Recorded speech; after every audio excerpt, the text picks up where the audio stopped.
Ontem nós tivemos a reunião com as mulheres. Foi muito bom e, principalmente, compartilhar a genese da criação. Saber que exatamente existe um ponto de existência para nós, mulheres, um lugar que é nosso. E que muitas vezes, para tentar dar conta de tudo, nós abrimos mão dele, assim como Esaú abriu mão da sua primogenitura por um prato de lentilha.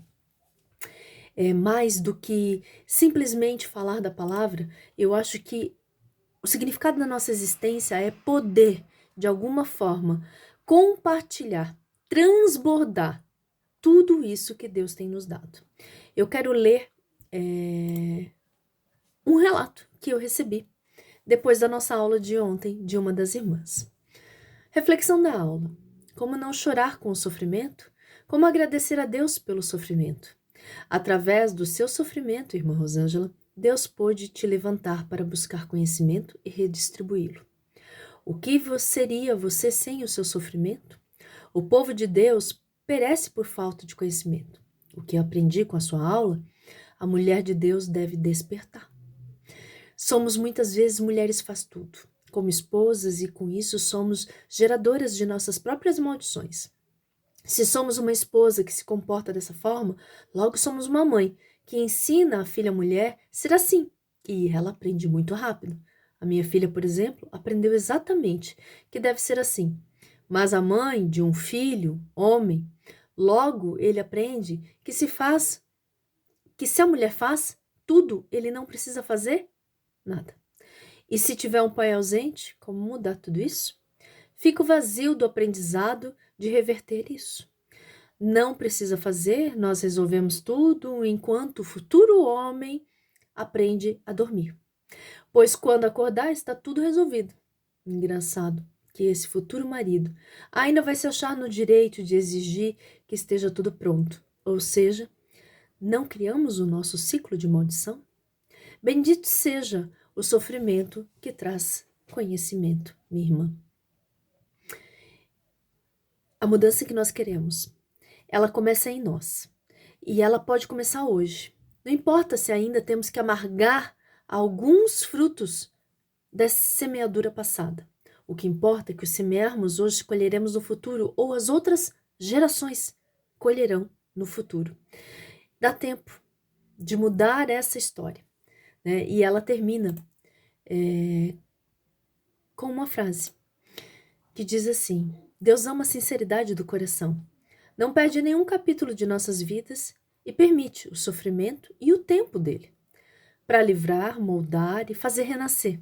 Louvado seja nosso Criador por sua alma sábia. Obrigada, irmã Rosângela. E aí, eu gosto muito de compartilhar, né, com todas que Romanos 8:28 diz que todas as coisas cooperam para o bem daqueles que amam a Deus, segundo o propósito ao qual foram chamados. Então, o propósito não é meu e não é seu.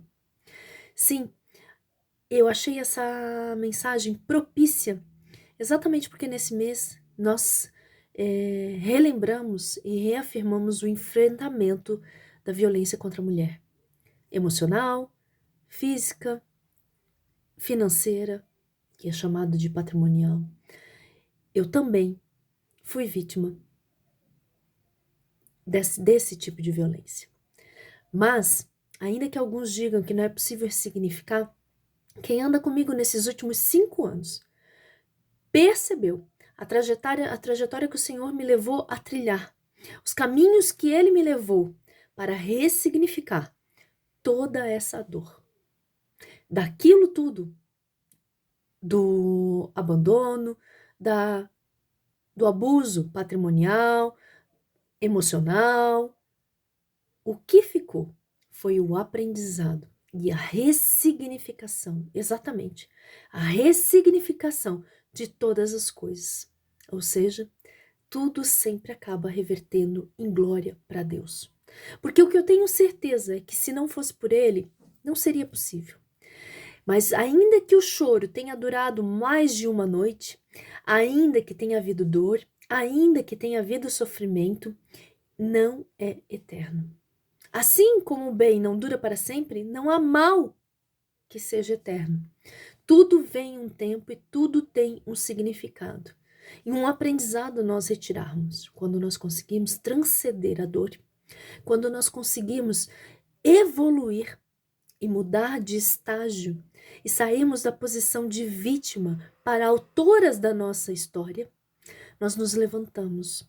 E aquela do passado já não existe mais.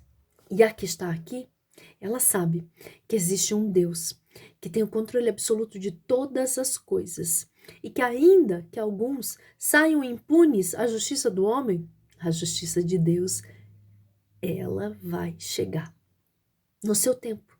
E é nessa justiça que nós cremos, porque para Deus nada passa em branco. E Ele transforma tudo em bênção. Que você possa saber que você não está só.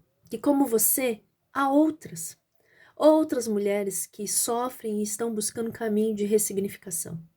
No resgate da feminilidade bíblica, no grupo Aliança Eterna das Mulheres, nós estamos buscando exatamente isso.